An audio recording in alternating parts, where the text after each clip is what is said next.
Hey, it's Biddy Penny. I'm back with you today.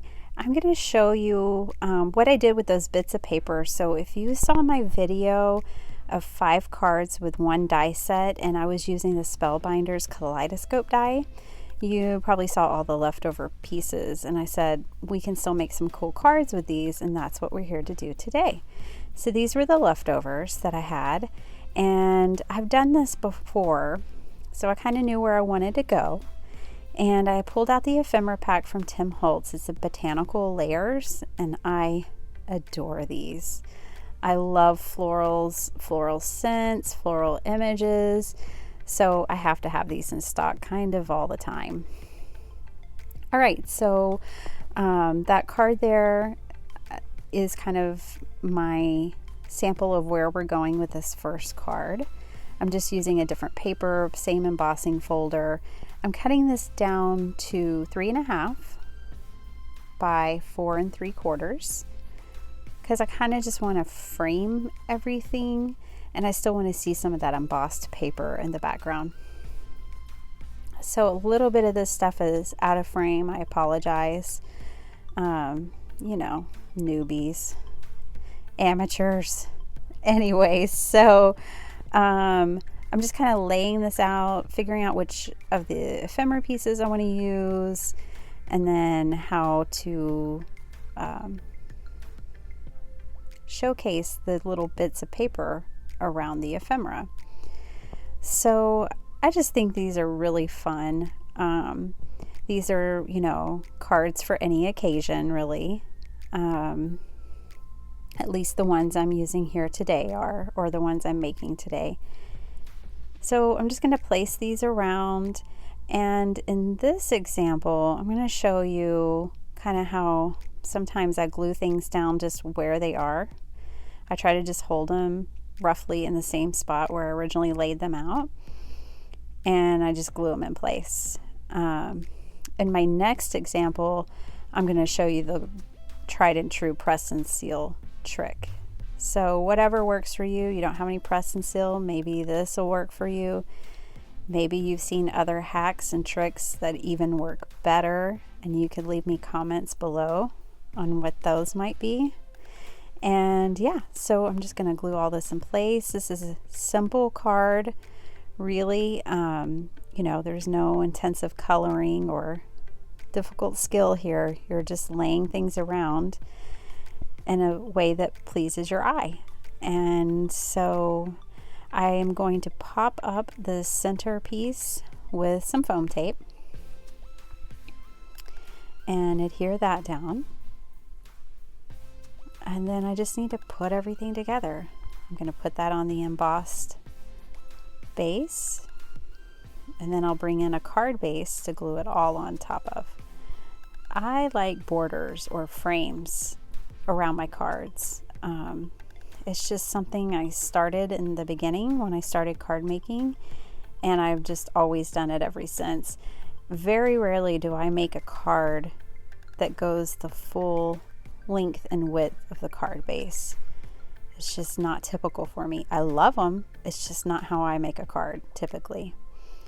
All right, so now I'm going to do the inside, and I'm just bringing in a leftover scrap from when I cut my paper down, and then another piece of ephemera.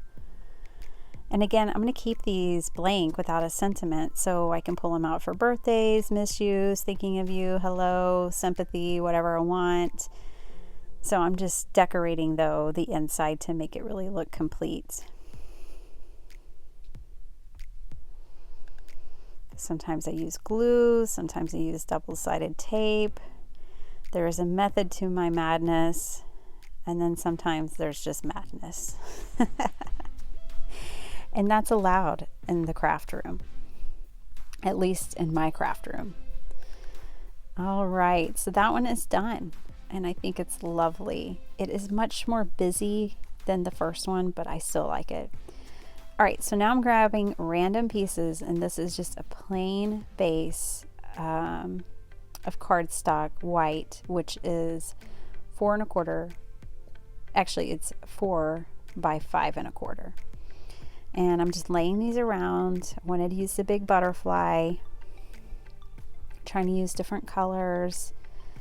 I'm looking for a pink piece. Oh, there it is. So putting that there. And then I love it. It's very simple. It's very clean.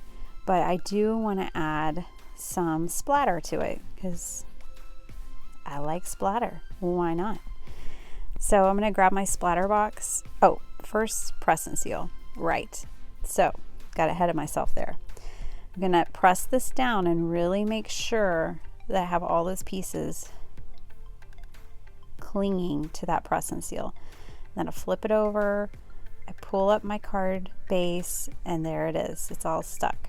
Now I got my splatter box, which is a Simon Says stamp box, and it works great. Some perfect pearls, and this is a liner brush, which I really love for splattering. It's a 10/0, whatever that really means. I can't tell you. I didn't go to art school, though my mom really wanted me to. Sometimes our moms know us better than we know ourselves. All right, so I splattered that up, and then I had to let it dry. Now I'm putting glue on these pieces that I know I want just glued straight to the card base. And then the other thing I'm going to do is once I have the glue on, I'm going to straighten this on my grid. I use my grid all the time. So this grid is going to help me line everything up so I know where things are within the grid. I can line my card within the grid, and then that helps me kind of blindly adhere these pieces down. Then I flip it over, make sure they're pressed down very well. Not worried about that butterfly. I didn't put any glue on it because I'm going to pop it up with foam adhesive as well. All right, so she's popped up, looking lovely. And yeah, this card is like pretty much done. I'm going to glue it to a card base, and that's it. So, oh yeah, these weren't cut as precise as I would have liked them to have been. So I'm making an edit there. But yeah, that's it. I hope you enjoyed this use of tiny tidbits of paper, and it gives you some ideas, and I really appreciate you spending time with me. Please like and subscribe to my new channel, and I hope you all have a really awesome day.